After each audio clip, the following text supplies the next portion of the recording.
ओंकारं बिन्दुसंयुक्तं नित्यं ध्यायन्ति योगिनः कामदं मोक्षदं चैव ओंकाराय नमो नमः।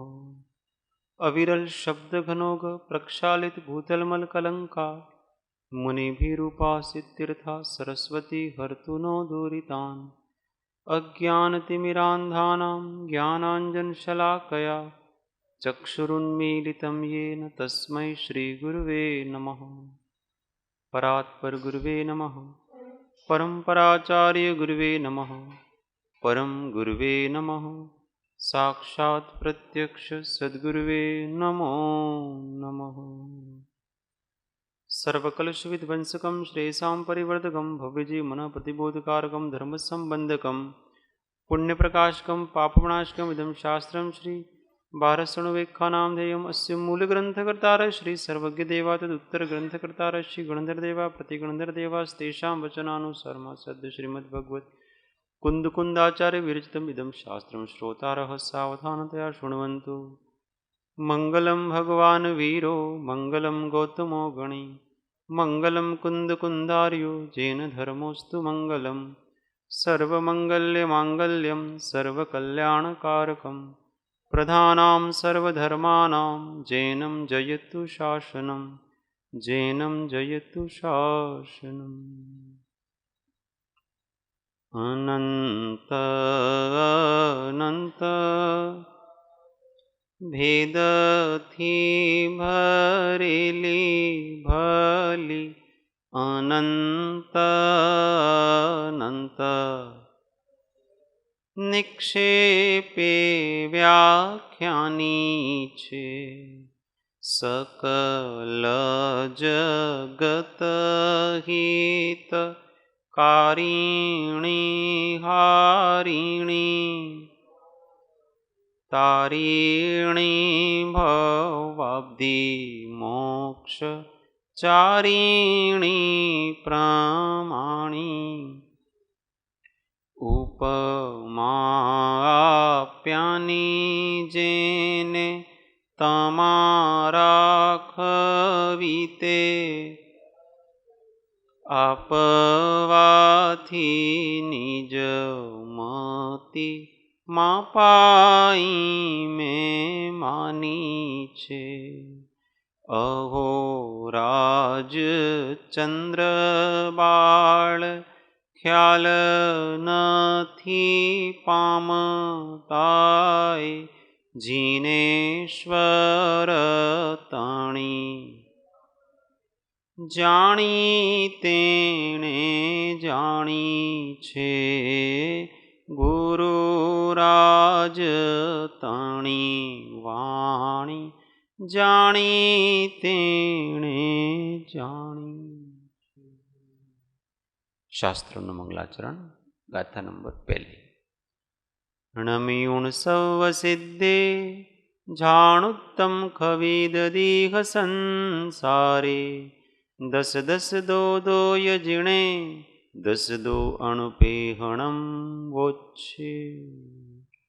ओ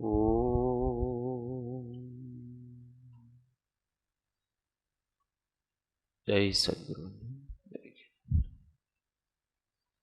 तत्व विचार में श्रीमद् भगवत कुंद कुंदाचार्य विरचित श्री बारस अणुवेखा सतशास्त्र गाथा नंबर 2 पृष्ठ संख्या 17 12 अनुप्रेक्षाओं के नाम अब इस गाथा में। गाथा 2 पहले आधा आधा बोलना। कोई एक जना माइक पे बोलेगा तो बोल से माइक ले।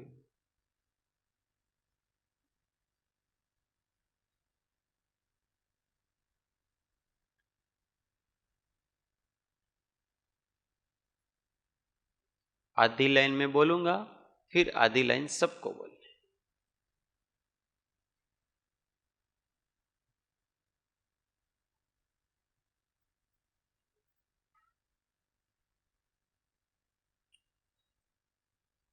अद्धुवम् अशरणं मे गत्त मन्नं संसारलोगमसुचित्तम् आसव संवर निज्जर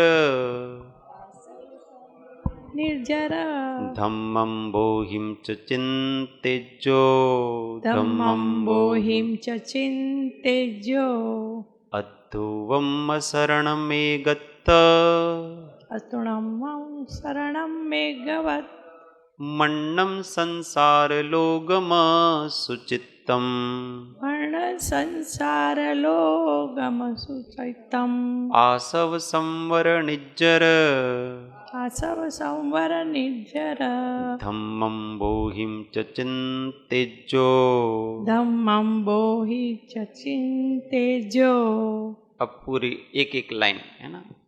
अद्धुवम् अशरणं मे गत्त मन्नं संसारलोगमसुचित्तम् अध्रुवम् शरणं मे गत्त मन्नं संसारलोगमसुचित्तम् आसव संवर निज्जर धम्मं बोहिं च चिन्तेज्यो आसव संवर जीर्ण धम्मं बोहिं च चिन्तेज्यो।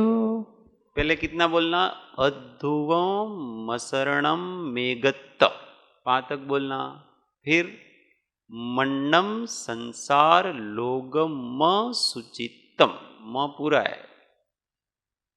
फिर आसव संवर निज्जर, यहाँ तक बोलना। फिर धम्मं बोहिं च चिन्तेज्यो, इस प्रकार से बोल। धीमे धीमे अपने को प्राकृत का अभ्यास हो जाएगा। प्राकृत भाषा नेचुरल भाषा है, इसका नाम इसलिए प्राकृत है। जैसे बच्चे बोलते हैं, इस प्रकार की सामान्य लोगों की भाषा है ये। सामान्य लोगों की मतलब लोक भाषा। हम अभी असामान्य हो चुके हैं, इसलिए हमको धीमे धीमे अभी सामान्य बनना है। तो इसमें 12 भावनाओं के नाम बताए हैं, उसका हिंदी पद्यानुवाद। संसार लोक वृष आश्रव निर्जरा है। माइक पे बोलो। अन्यत्व और अशुचि अध्रुव संवरा है।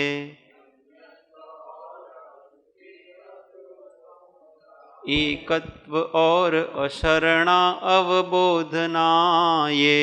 एकत्व और अशरणा अवबोधनाये। भावे सुधि सतत द्वादश भावनाए। भावे सुधि सतत द्वादश भावनाए। संसार लोक वृष आश्रव निर्जरा है। संसार लोक वृष आश्रव निर्जरा है। निर्जरा है, ऐसे बोला। निर्जरा है।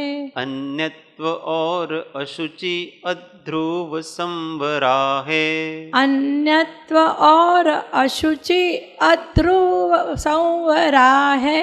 एकत्व और अशरणा अवबोधनाये। एकत्व और अशरणा अवबोधनाये। भावे सुधि सतत द्वादश भावनाएं। भावे सुधि सतत द्वादश भावनाएं। देखो, पहली लाइन और तीसरी लाइन अलग तरह से बोलने की है, और दूसरी और चौथी अलग तरह से, सभी चारों एक जैसी बोलने की नहीं। अब इसी को ये गुजराती है। संसार लोक धर्म आश्रव निर्जरा छे। आश्रव निर्जरा। अन्यत्व ने अशुचि अनित्य संवरा छे। अन्यत्व ने अशुचि अनित्य संवरा छे। एकत्व एकत्वने अशरणा बोधि दुर्लभ जे एकत्वने अशरणा बोधि दुर्लभ जे आबार भावनाने सुबुद्धि भावे आबार भावनाने सुबुद्धि भावे। तो क्या कहते हैं कि अनित्य अशरण एकत्व अन्यत्व संसार लोक अशुचित्व आश्रव संवर निर्जरा धर्म और बोधि दुर्लभ, इन 12 भावनाओं का चिंतन करना चाहिए। ऊपर गाथा में देखो, अधुव, अधु मतलब अनित्य, मशरणम, मशरणम मतलब अशरणम, मेगत्त, मेगत्त मतलब एकत्व। ये प्राकृत भाषा है, अको म बोलेंगे। मन्नम अन्य, म को अ बोला इसलिए म को अ का क्या हो गया यहाँ म। तो मन्नम मतलब अन्यम, अन्यम मतलब अन्य, अन्यत्व। संसारम संसार, इसी को वैसे बोलिए। लोगम लोग, मसुचित्तम अशुचि, आसव आश्रव भावना, संवर निज्जर निर्जरा भावना, धम्मम बोहिम बोधि दुर्लभ, चिंतज्जे चिंतन करना चाहिए। इन भावनाओं का चिंतन करना चाहिए। अभी इन भावनाओं का चिंतन आगे अब एक एक गाथा में करेंगे। कैसे चिंतन करना वो तो पहले परसों के स्वाध्याय में बताया था, एक एक का। अभी एक एक का चिंतन करेंगे। क्रम इसमें थोड़ा सा अलग है तत्वार सूत्र से, बाकी तो लगभग ये। क्रम बहुत महत्व का नहीं है। अब अथ अनित्य भावना, अब अनित्य भावना कहते हैं।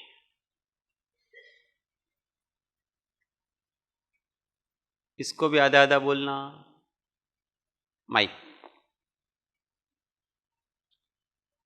वर भवन जान वाहन सयाण, वर भवन जान वाहन सयजान, सणदेव मणुवरायाणम सदेवणनुवरायाणम, मादुपिदु सजन भिच्च संबंधीनो, मादुपिदु सजननी भिश्च संबंधीनो, यपिदि वियाणि यपिदि वियाणि चा, यपिदि वियाणि चा।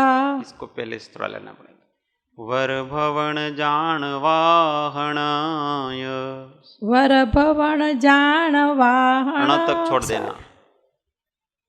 वर भवन जान वाहन शयनासन देव मणुवरायणम, मादुपिदु सजन भिच्च संबंधीनो, यपिदि वियाणि चा। णो को य के बीच में मिलाएंगे तो पिदि विया निच्चा। ऐसे इसमें जितने जितने अक्षर होते हैं उतना उतना अपने को तोड़ के बोलना होता है। सब साथ में। वर भवन जान वाहन सया सयाण, देवम मणुरायाणम, मादुपिदु सजन भिच्च संबंधीनो, यपिदि वियाणि चा। अब ये हरि गीत में है। सर्वोत्तमा भव, अच्छा हाँ, एक नीचे को का नीचे का हरि गीत, ऊपर का हाँ वसंत।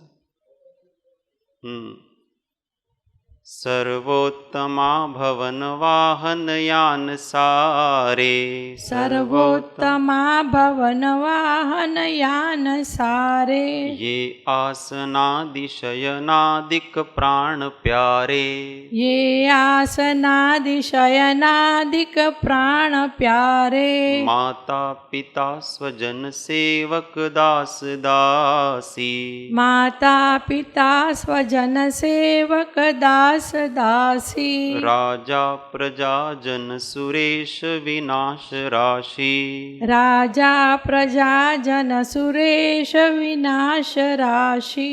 सौ साथे। सर्वोत्तमा भवन वाहन यान सारे, ये आसनादिशयनादिक प्राण प्यारे, माता पिता स्वजन सेवक दास दासी, राजा प्रजा जन सुरेश विनाश राशि।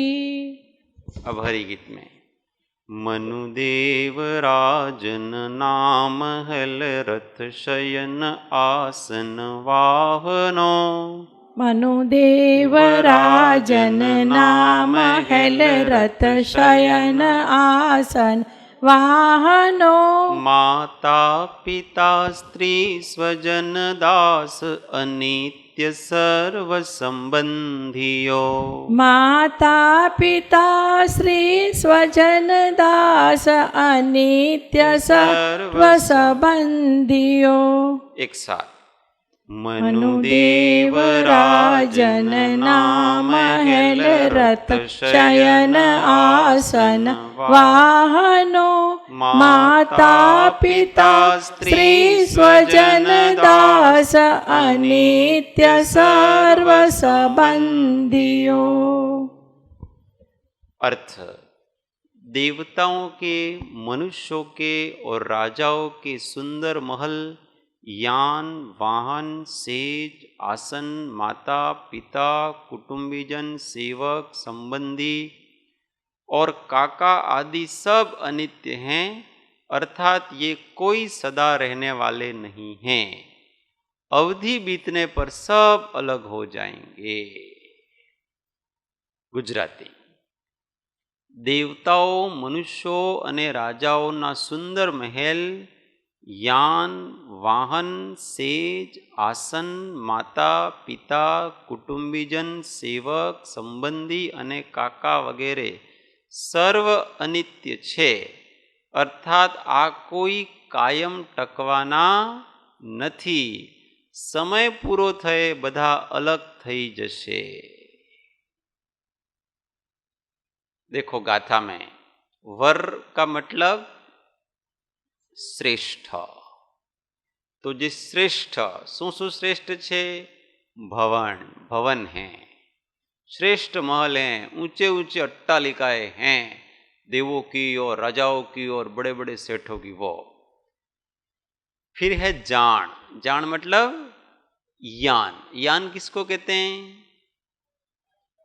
मुख्य रूप से आकाश में उड़ता है उसको वायुयान। जैसे यान सब होते पर जो आकाश में उड़ता है वो मुख्यता से लेना, तो यान। फिर वाहन, वाहन किसको कहते हैं? जो जमीन पर चलने के काम आते हैं। फिर शयनासन, शयन मतलब सेज, शैया, पथारी, गादलाओ, डेंड्रपना गादलाओ, आसन, बैठने के आसन, सोफे वगैरह जो भी है। किनके? देवम मणुवरायाणम, देवों के, मणु मतलब मनुष्यों के, वरायाणम और राजाओं के। तो देवों के, मनुष्यों के और राजाओं के। तो देव श्रेष्ठ हैं, राजा मनुष्यों में श्रेष्ठ हैं, और भी मनुष्य साधारण, मनु में साधारण मनुष्य लेना। इन सब के जो श्रेष्ठ भवन हैं, श्रेष्ठ यान हैं, श्रेष्ठ वाहन हैं, श्रेष्ठ साज सज्जाए शयन हैं, श्रेष्ठ आसन हैं, और क्या क्या है? मादु पिदु। मादु मतलब माता, पिदु मतलब पिता, सजन मतलब स्वजन, कुटुंबीजन, स्नेहीजन, भीच मतलब सेवक, जिनको अपन वृत्ति देख करके, पैसे दे करके रखते हैं काम करने के लिए। ठीक है, संबंधिणों, और ये सभी संबंधी, ये सब पिदी वियाणिचा, ये सब क्या हैं? अवधि बीतने पर बीत जाते हैं, वियाणिचा, और इस कारण से ये सब क्या है? अनित्य हैं।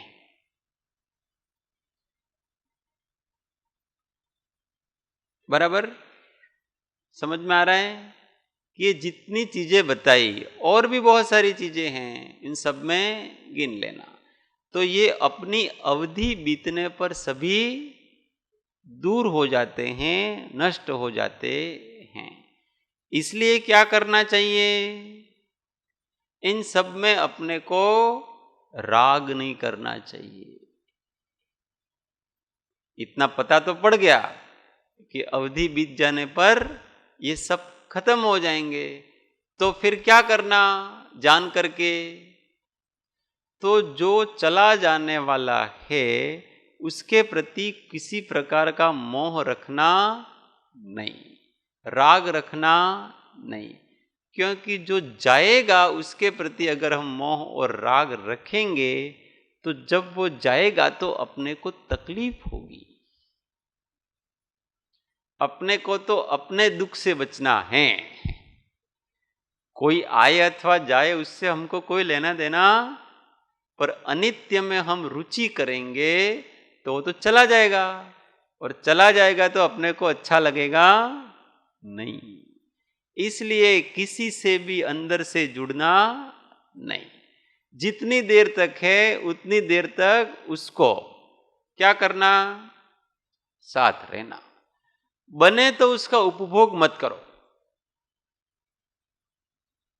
अगर चल सके इन सब के बिना, भवन है पर भवन का उपभोग जरूरत हो तो करना, जरूरत नहीं हो तो नहीं। बहुत बड़ा घर है पर अपने एक कमरे से काम चल जाता है तो बाकी का उपयोग करना नहीं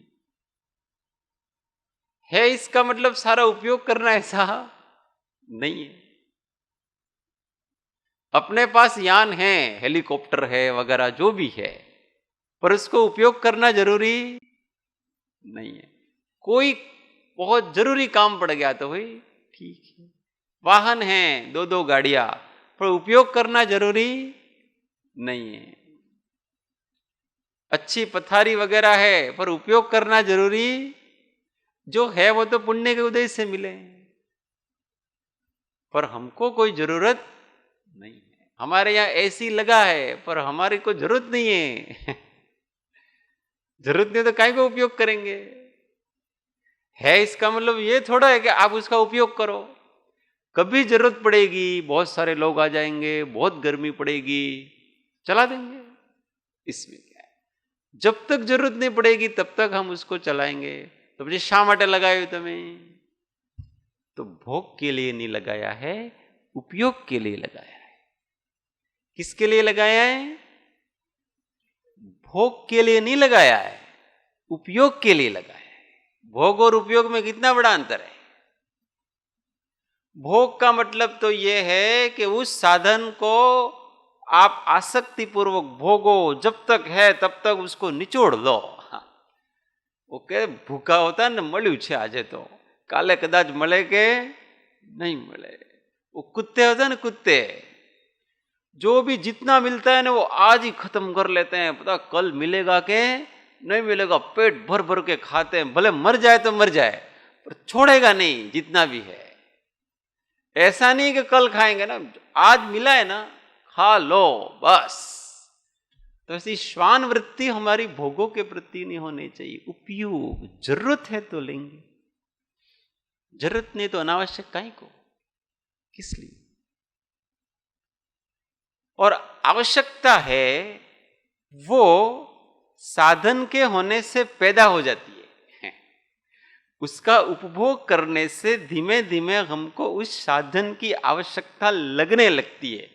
अगर ना हो तो आवश्यक नहीं है। समझ में आ रहा है? जिनके घरों में आज भी पंखे नहीं है, हम 2 मिनट नहीं रह सकते वहां, 5 मिनट नहीं रह सकते, और वो सारी रात भी रहते, दिन में भी रहते, और वो आराम से अपने तरह सोते भी नहीं सोते, ऐसा नहीं।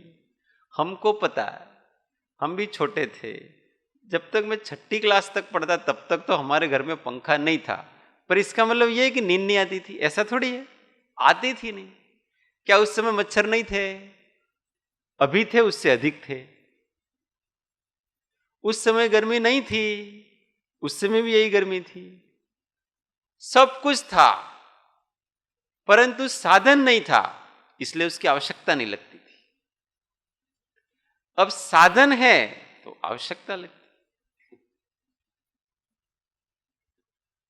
इसलिए कलयुग में ऐसा कहते हैं कि नए नए भोगों की सामग्री पैदा होगी और वो आवश्यकता करवाती है अपने को। हमको ऐसा लगता है कि आवश्यकता है, पर वास्तव में हमको आवश्यकता नहीं है। हमने साधन के होने के कारण अंदर से इच्छा पैदा हुई है हमारी, और अगर ना हो तो नहीं लगेगी, पता ही नहीं पड़ेगी। समझ में आ रहा है हम कैसे कर लेते हैं, साधन में कैसे आवृत हो जाते, आसक्त हो जाते। हमको वास्तव में जरूरत नहीं है इसकी। चल सकता है, सबके बिना हमारा चल सकता है। जंगल में मुनिराज हैं, उनके पास क्या है, चलता है कि नहीं चलता? चलता। तो हमारे पास ये सब साधन हो तो इसका मतलब ये नहीं कि हमको भोग करना है। जिनको करना हो करने दो। और घर गृहस्थी में भी हम कुछ बसाते हैं ना, तो जो वरिष्ठ होता है ना, सीनियर जिसको कहते हैं, जो घर का मालिक होता है, देखना वो इसका उपभोग कम करेंगे, नहीं करेंगे। छोटों को, बच्चों को, उनको ही कराएंगे।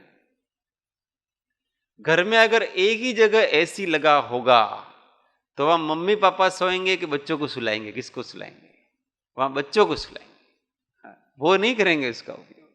जो समझदार है वो उपभोग नहीं करता ज्यादा, वो त्याग करता है, त्याग जानता है कि नहीं यार तुम सुविधा भोगो, हमको भोगनी। इसका मतलब हम जब सुविधा भोग रहे हैं, इसका मतलब हम समझदार नहीं है। हम समझदार होते जाएंगे तो हम सुविधाएं नहीं भोगेंगे, दूसरों के लिए है।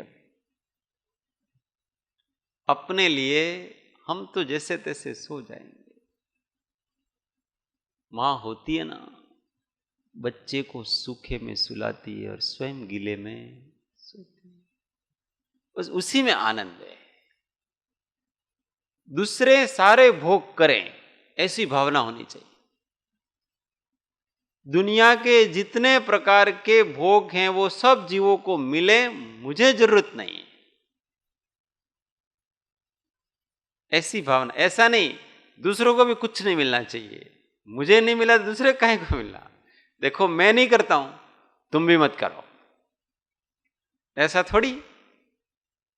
मुझे एसी की हवा अच्छी नहीं लगती है तो ऐसा थोड़ी कि तुम भी मत करो भाई, गलत। ऐसा थोड़ी, तुमको अच्छी लगती तुम करो। पर हां इतना सजेशन दे सकते हैं कि इस भोग को करने से बहुत से जीवों को हिंसा होती है।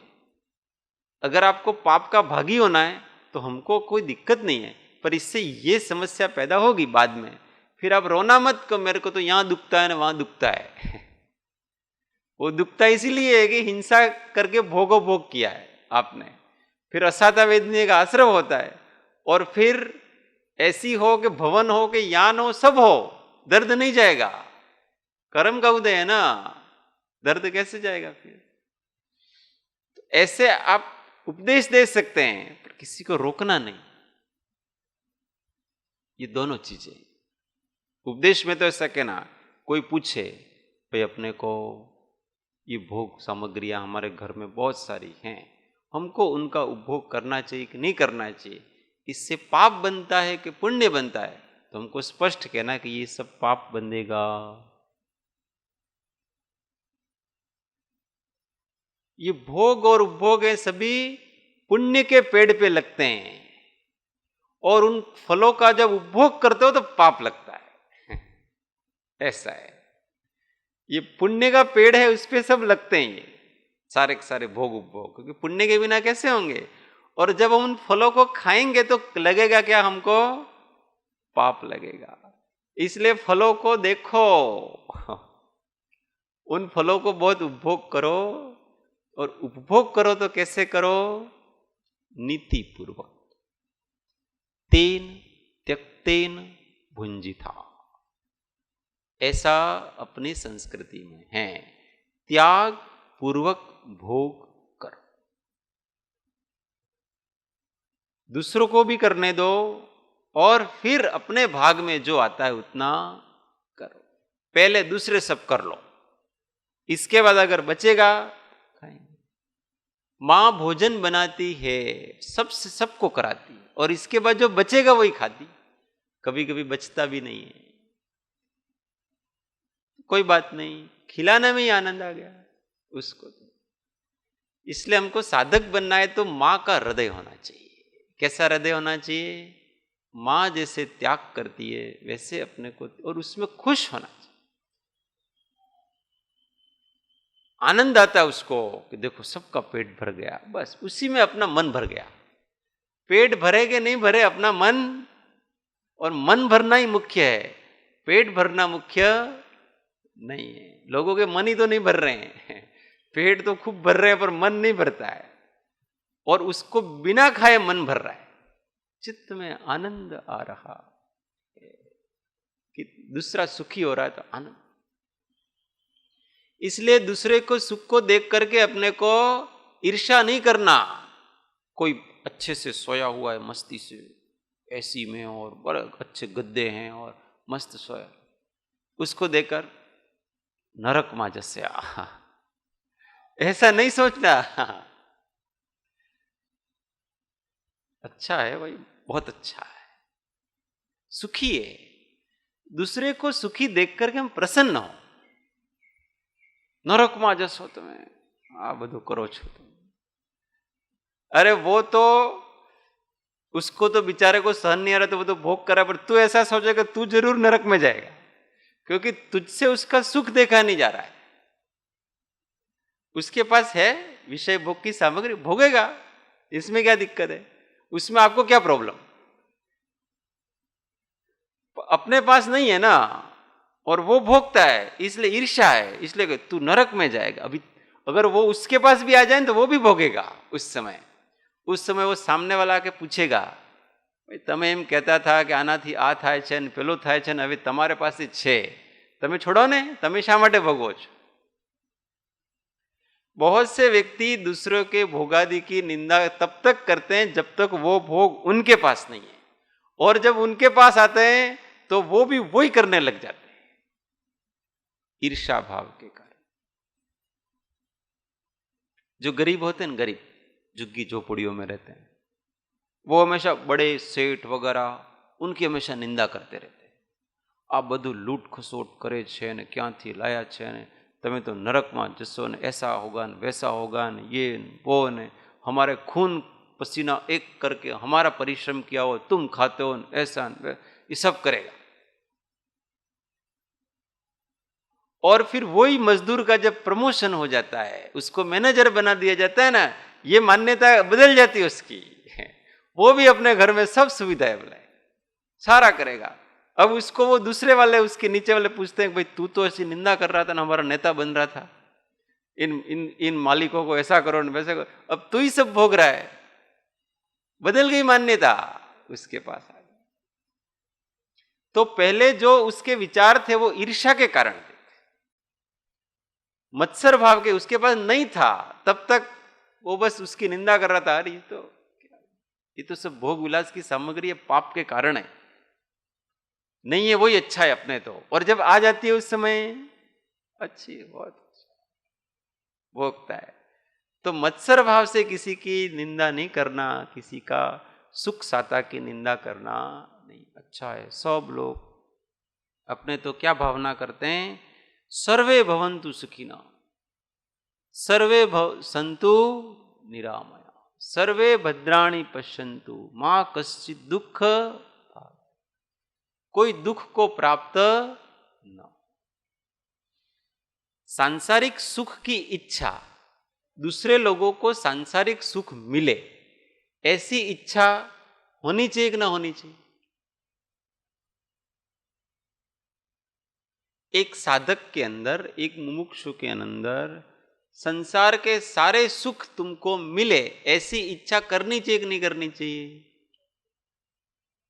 ऐसी भावना तो करे कि तुम जिसको जो चाहिए वो मिले, हमको कोई प्रॉब्लम नहीं है, तुम सारे सुख तुमको मिले। पर उस व्यक्ति को अगर मुक्ति की इच्छा है तो फिर उसको क्या उपदेश देना कि भाई हमको तुम्हारे सुख में कोई प्रॉब्लम नहीं है, पर ये सुख तुमको बाद में दुख देंगे। तुम सुख भोग करो, हमको तो कोई प्रॉब्लम, ये तुम्हारे लिए बाद में दुखदायी होगा। बस इसलिए ध्यान से करना, नीति पूर्वक करना। किसान है वो बीज को रख करके भोग करता है। अनाज पैदा हुआ और जितना अनाज है उसमें से सबसे पहले वो क्या करेगा, जितना बोना है उतना बीज निकाल लेगा, और इसके बाद जितना है उसका वो भोग करता है। उसी प्रकार से अपने को जो पुण्य के उदय से जो जो भी मिला है, तो उसमें नीति रूपी बीज को पहले रख देना चाहिए। ये बीज क्या है पता है? नैतिकता, ये बीज है। और उस नैतिक रूप से अपने को अपने अधिकार में जितना है उतना भोगना चाहिए बस। पर नैतिकता ना छोड़ना। नैतिकता छोड़ दी तो फिर आपने बीज नहीं रखे, और बीज नहीं रखे तो खाली हो गया, बोओगे क्या? नष्ट हो गया सारा, और सारा पुण्य नष्ट हो जाता। और अगर आपने बीज रखे हैं तो वापस उगेंगे, और वापस अगले जन्म में भी आपको वो सारी सुख सुविधाएं मिलेगी।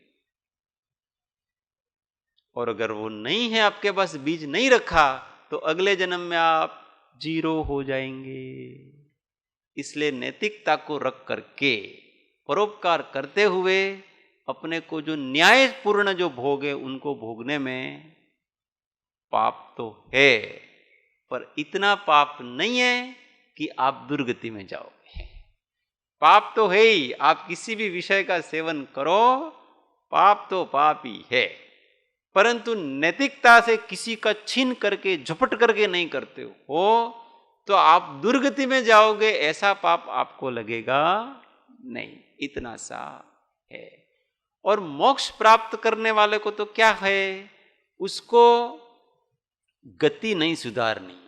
उसको क्या करना है, उसको तो गति से रहित होना है। इसलिए उसको तो पुण्य का उपभोग भी नहीं करना है, क्योंकि पुण्य का उपभोग करेगा तो भी उसको किंचित पाप के संस्कार तो बनेंगे ही, और भोग के संस्कार तो बनेंगे इसके। इसलिए पाप और पुण्य दोनों से ऊपर उठता है। इसलिए ये सब थोड़ी देरी तो रहने वाले हैं। और जो अनित्य है, उस अनित्य वस्तु को क्यों मैं ऐसे संस्कार डालूं? जो जाने वाली है उसको भोग करके उसके प्रति मोह क्यों रखो?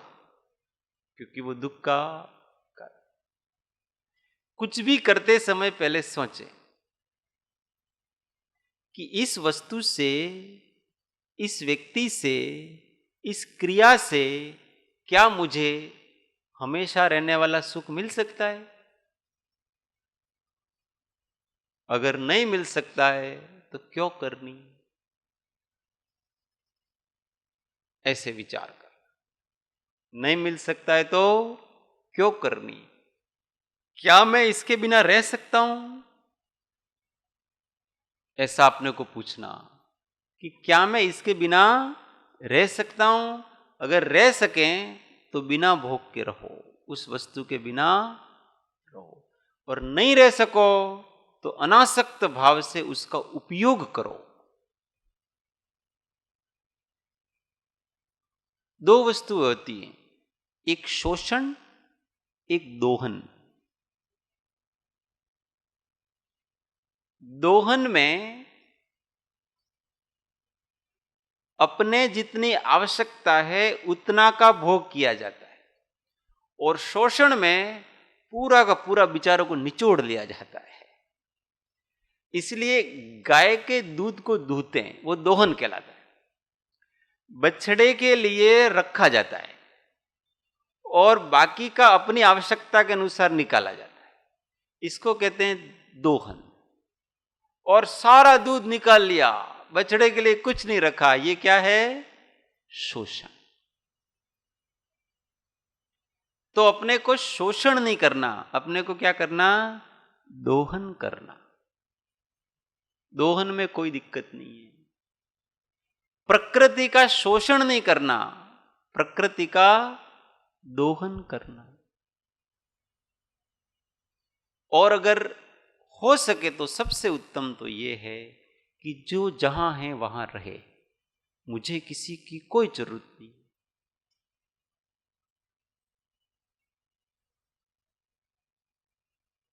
यहां बहुत अच्छे गार्डन हैं, ये हैं, वो हैं, सारे हैं। क्या हम सबको इसका उपभोग करना चाहिए कि नहीं करना चाहिए?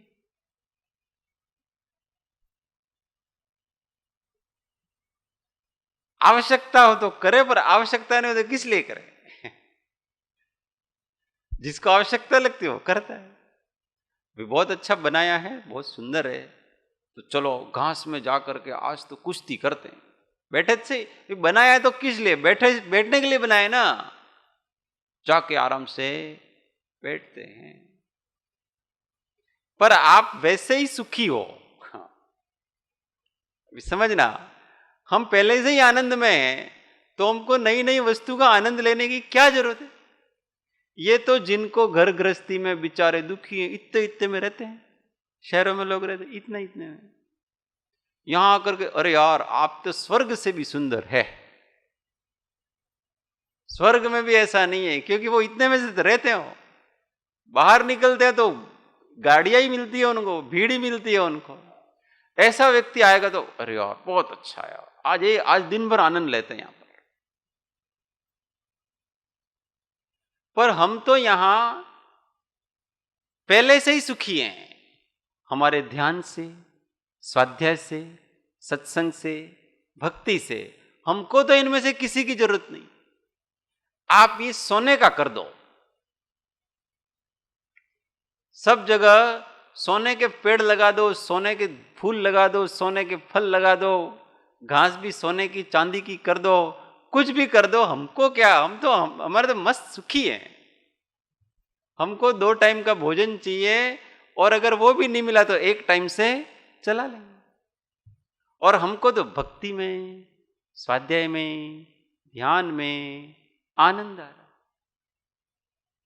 अब हम बोर हो जाएं तो करें दूसरे का भोग, ऐसे सोचना भोग सामग्रियों के विषय में। ऐसा नहीं कि है और अपन उपयोग नहीं करेंगे तो क्या मतलब उसका, ऐसा अपने लिए नहीं सोचना। दूसरे करें, दूसरों करो भाई, हमारे ये सब फैसिलिटीज है, आप आओ और आपको बाहर से भी अच्छा लगेगा, अंदर से भी अच्छा लगेगा, सब बहुत अच्छा है, पर हमको तो इसकी जरूरत नहीं। કૃપાળુદેવ કહે છે ને, આ જગત સાવ સોનાનું થાય तो પણ અમને તો तृणवत છે। क्या करेंगे, कुछ भी दिखाओ, कुछ भी करो, हमारे क्या इससे? क्यों? क्योंकि हमें तो सहज आनंद में ही है। किसी जगह जाएंगे, किसी जगह बैठेंगे, ये करेंगे, वो करेंगे, क्या इससे आनंद आएगा? घूमेंगे फिरेंगे, इससे आनंद आएगा? अरे आनंद आत्मा का स्वभाव है। हम जिस जगह बैठे हैं वहां आत्मा है, आत्म प्रदेश है। उस आत्म प्रदेशों में आनंद रहता है, और उस आत्म प्रदेशों का आनंद जो आत्मा में वो तो सदैव रहता है। उसके लिए न तो किसी जगह की जरूरत होती है, न किसी सुख सुविधा की जरूरत होती है, न किसी भोग की जरूरत होती है। उसके लिए तो एक आत्म स्वभाव की जागृति की जरूरत है, बस।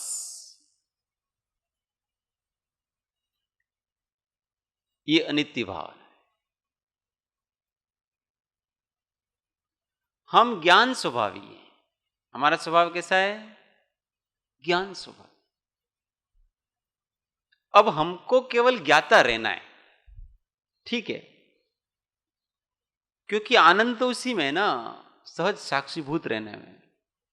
अब आप एक बगीचे में बैठ करके ज्ञाता भाव का चिंतन करो, कि आपके कमरे में बैठ के करो, कि किसी गंदी जगह पर बैठ करके, आप गंदी नाली के किनारे पर आप बैठ करके अपने ज्ञाता भाव का चिंतन करो, उसमें रहो।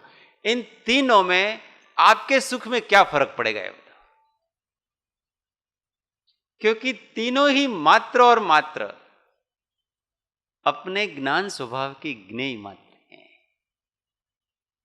और ज्ञाता को ज्ञेय किस प्रकार का है उससे कोई लेना देना नहीं, उसको तो केवल जानना है। देखो ये ट्यूबलाइट है। अब ट्यूबलाइट में हम अच्छे कपड़े पहन करके आए तो ट्यूबलाइट को बड़ा मजा आएगा यार, प्रकाश करेगा ना वो, उसको बड़ा मजा आएगा। और आप काले काले कपड़े पहन के आओगे, ट्यूबलाइट को मजा नहीं आएगा यार, वो प्रकाशित नहीं करेगी अपने को। अरे उसको आप कौन से कपड़े पहन करके आते हो, कौन से होकर के आते हो, क्या होकर के आते हो, उस ट्यूबलाइट को कोई मतलब नहीं है। ट्यूबलाइट तो वो प्रकाशित करेगी। आप काले होके आओगे तो काला, सफेद होके आओगे तो सफेद, आप लंगड़े होके आओगे तो लंगड़ा, आप जैसे होकर के आओ, उसको इससे कोई लेना देना नहीं है। इसी प्रकार से अपना चैतन्य प्रकाश, ये अद्भुत बातें हैं। अगर इसकी जागृति रहे तो इस संसार में कुछ नहीं चाहिए किसी को। तुम बहुत बड़ा हीरा दिखा दो किसी को, ये कोहिनूर हीरा है भाई, दुनिया में एक ही है, पर ये मात्र ज्ञान का ज्ञेय है। ये कचरा, सामान्य पत्थर और इस पत्थर में कोई अंतर नहीं, जरा भी अंतर नहीं। तुमने भेद खड़े किए हैं। भेद किसने किए खड़े किए हैं? हमने। ये कीमत, ये अच्छा है, ये बुरा है। पर आप ज्ञान की दृष्टि से देखो, ज्ञान को मात्र जानना है। उसके लिए क्या अच्छा क्या बुरा, उसके लिए मान क्या, अपमान क्या, गंदगी क्या, शुद्धि क्या, सुगंध क्या, दुर्गंध क्या, बड़ा क्या, छोटा क्या, स्वरूप क्या, कुरूप क्या, क्या है इसके लिए? जानना ही तो है। इस प्रकार से सोचना तो अपने को इन सब में रुचि रहेगी नहीं। जब तक नित्य स्वभाव का अपने को श्रद्धा नहीं होगा, निर्णय नहीं होगा, तब तक हमारी इन अनित्य वस्तुओं में कहीं न कहीं उत्सुकता बनी ही रहेगी। ये अच्छा, जोरदार, मजा आ गया। ये उत्सुकता, उत्सुक परिणाम जिसको कहते हैं, इसको अपने नित्य स्वभाव का निर्णय करने के बाद कोई उत्सुकता,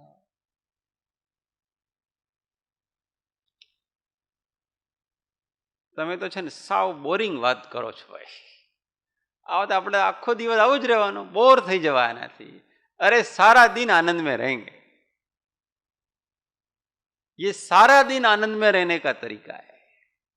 थोड़ी देर उत्साह आ गया ना, फिर ठंडा हो गया ना, ऐसा नहीं. निरंतर उदासीनतानो क्रम. अनुभवीने एकला आनंद मारे रे, अनुभवीने एकला आनंद मारे रे. भजवा परिभ्रम ने बीजू काई न के बुरे, भजवा परिभ्रम ने बीजू काई न के बुरे, अनुभवी ने एकला आनंद मारे बुरे, अनुभवी ने एकला आनंद मारे बुरे। सद्गुरु परम कृपाळु त्रिलोकनाथ की जय, सब संतन की जय। आनंद घन ओम। 1 मिनट मौन आत्म अनुसंधान।